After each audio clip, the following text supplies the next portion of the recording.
My name is John Clifford White. I am, for want of a better term, a composer. I write music for films and television and the odd commercial. And my involvement with this project is as a composer sort of thing. And I play a bit of the loony keyboards and the odd harmonica.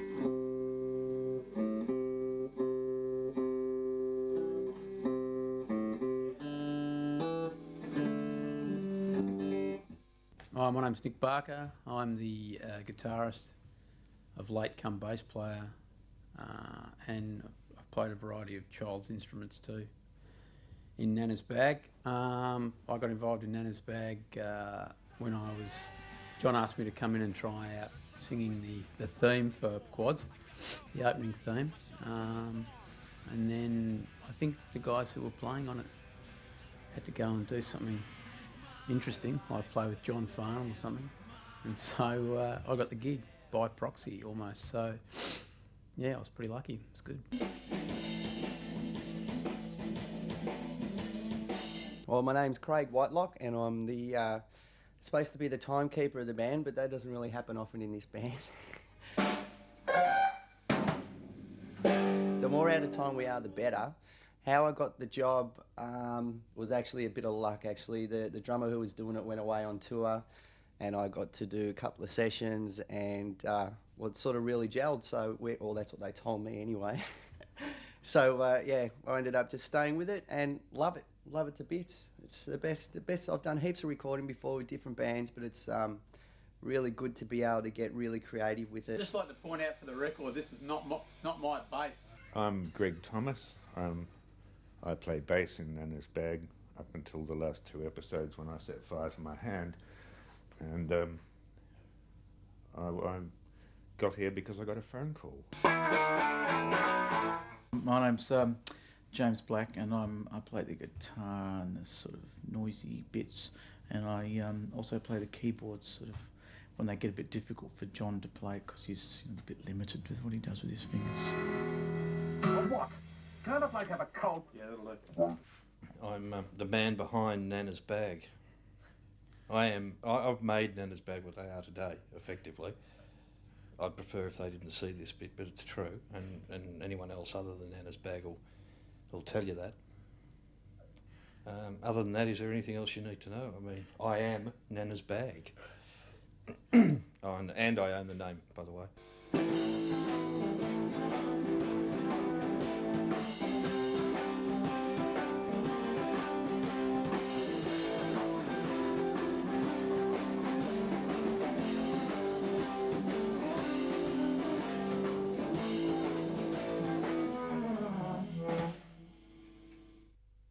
I've got a bag.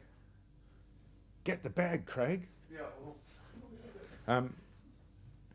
And I think it was Nick who one day said, it's like working with your nana. Because I'd come in and put my bag down and plug in the bass. We were calling it the colostomies for a while, in keeping with the whole disabled theme running throughout the sessions, obviously. Coming, John. And somewhere along the line it changed to Nana's Bag. Plus we were calling the bass player Nana because he kept wandering off all the time. But yeah, the bag was born. It was something to do with Nick. Nick decided that Greg was Nana. He said it's like having your Nana on board. You know, you come in and everyone's sort of, getting their own set up or whatever, or plugging up mics, and you look around and you go, where's Nana? Oh shit, she might be on the road. So we all go running out, and there's Greg out in the road, and he comes in like your Nana. He's got this like little string bag that he carries, and he puts it down, and he gets his cigarettes out, and he rolls himself, and he'll have his newspaper because he's just hopped off the train, and it is dead set like working with your Nana. So we needed a name for the band. It started out as the Colostomies, and somehow turned into Nana's Bag. Just one day, Nana's Bag came out, and there it was. Hang on, let me look at the charts. In bar 7. Bar set. Yeah, see, the feedback's coming in early. Yeah, it is, yeah. Perhaps the violist can cover that for us. More largemento in the... Just more largemento. The reason I was asked was, I think, because of track record. They wanted a really out there punk sound, and I guess I was asked because of previous material such as the soundtrack to Romper Stomper, which, as well as the score, had oi songs and of a very offensive nature and pretty wild sounds. I am not classically trained, so I don't know what's right or wrong, so I give it a go, and if everyone else is willing to give it a go, it comes out fairly, shall we say, left of centre. And the brief from the director was they wanted a soundtrack that sounded out there.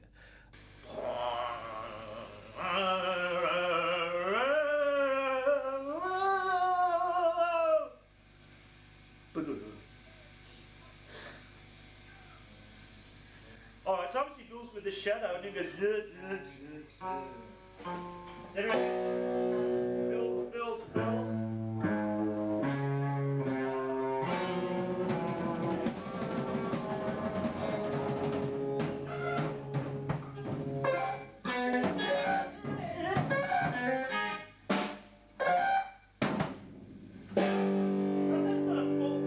Fall apart more. This one. Well, nothing professional.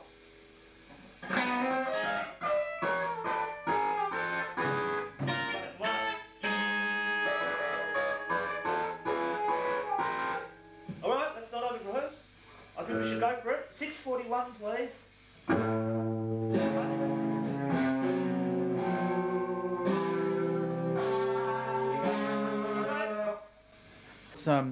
John's, he had an idea for the sound for this show, and he pulled together the various people, and we kind of started off with a certain picture, and we, as it kept going, it turned into something completely ridiculous. It's like at first you get a bit taken aback because you've got to look at the little tally, and there's like all the little movements and the lines going on and stuff, but pretty much in the end it's sort of like you actually get the whole feel after it's done. So when you're doing it bits and pieces, it's sort of like sounds all a bit jambled and up and down.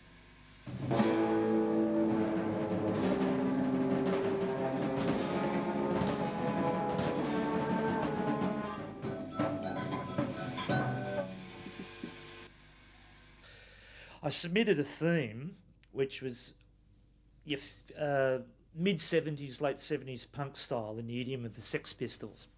Since we sort of gave it a name, when we get the director's notes, he often refers to Nana's bag, so we know exactly what's required. I need 10 seconds of the midday show band a la Nana's bag, so as soon as he says that, we know it's got to be as crappy as possible. It was very Nana's bag. I don't exactly know what it was, but... Could you hear that? Sure. I've never done it quite this way. The funniest thing about this is you sort of start off and sometimes do something like, a Western movie, and you sort of say, okay, and you play something, and say, no, that's too good. Do it really bad. I go, and it's got to be a bit more spastic and a bit sort of weird. So I have to sort of often go back and, I'm a pretty bad guitar player, full stop, but then they want it really bad, so I have to go and do it again often. Sorry about that. James is probably the most technical. He's able to move from guitar to very intricate jazz type piano to even, squeeze box accordion, and you need that sort of thing.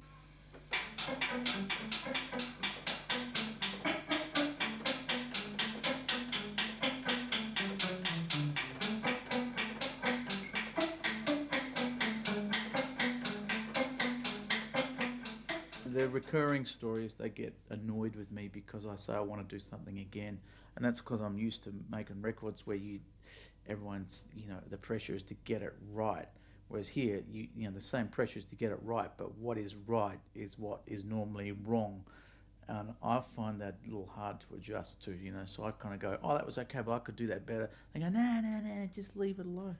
Shits me. All right, we'll do an overdub of some feedbacky guitar, and then pull it down to run under the dialogue. And that'll do it. And then sort of bring it up again when he goes to the thing. Can we do that one again? You want to do it again? Come on. No. It's lovely. What? Jane.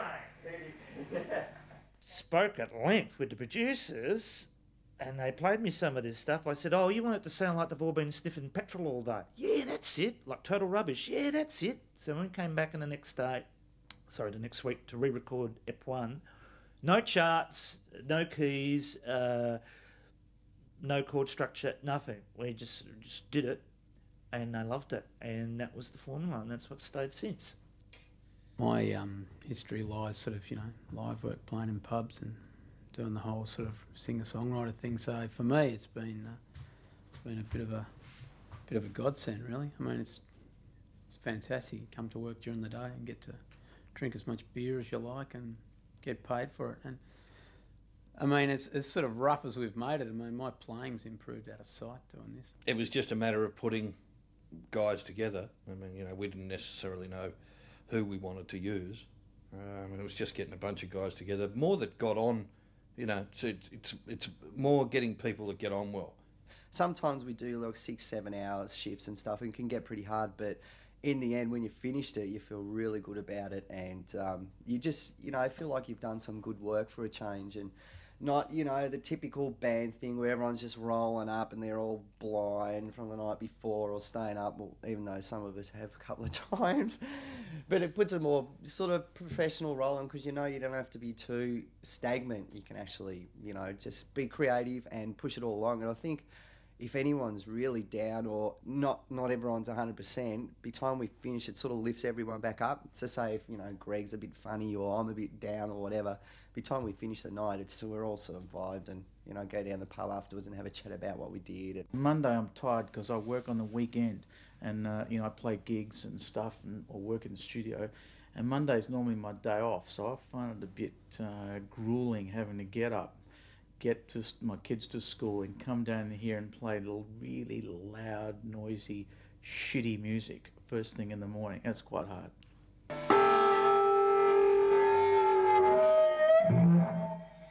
I haven't, you sort of lose, once you sort of the older you get, you try and avoid that sort of rehearsal room situation like the plague, you're just not into it anymore, so. The actual jamming aspect of it's been really good fun, It'd be great to do. I mean, once you set it up, once you sort of got we had the whole thing up and running, it just became so much fun and so easy. I mean, you could do a whole movie just sitting here doing this, providing you didn't need the music to be really good. Hey, good. Hey, Nick. Yeah. Guitar. Yes, please. It's a very democratic band. Everyone has input. And you sort of, I guess, a wise musical director will allow that, because even if you are a good guitarist, this guy's been a professional doing it for years. So you let them have their say, and invariably it's something better than you had in mind to begin with.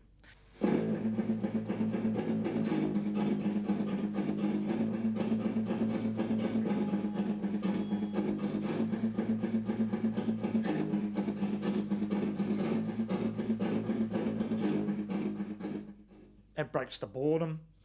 Sometimes one of the members can't make it, so Nick can fill in on bass or on guitar, or James ditto. I enjoyed it. It's really good fun, and I love bands because even though they're a bit tense, and the good thing about bands is you get people playing together and they play in their limitations, and you can find something interesting rather than everyone being like a super gun at what they do. And if they do that, they tend to sort of do everything really well, but with not much character. Whereas we're not like that. All of us, everyone's kind of good at their own thing, and they just come and sort of mess with it and add something special. So it's actually been a lot of fun.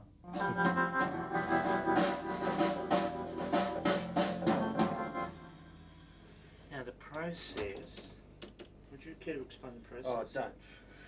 Yeah, the process is we mix as fast as we possibly can. This is not having a go at anyone. This includes myself. I'm sure there's better engineers, players, or or writers or whatever, but not for this, you know. And that's not, these guys are great players. Don't get me wrong, but you know, you can have your Claptons or whatever.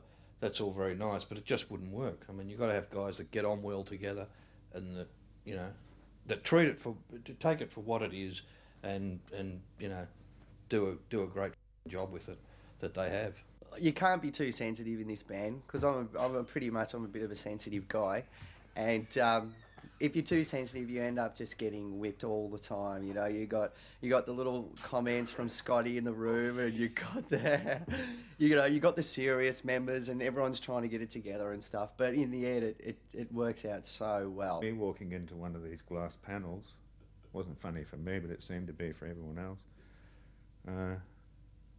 And John's conducting. I think Nick refers to it as the European WASP School of Conducting, which John will demonstrate for you if you ask him nicely.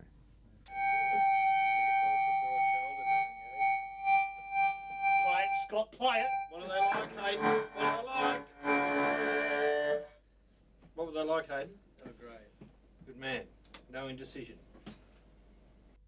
There was one app we did where all the quads went in to do they did a telethon. So for the whole episode, we were like the show band, and it was just hysterical. Like we're just take after take we were doing. Each time we'd finish a cue, we'd just be pissing ourselves laughing. You know, but a lot of it's been funny. I mean, you kind of just listen to it back and you just crack up. And I mean, I haven't even seen a finished episode yet, so I'm just going on what we saw. So I think in context, it's going to be really funny because it's a really, really funny cartoon, you know. So hopefully it'll do really well and we'll get to do another run of it.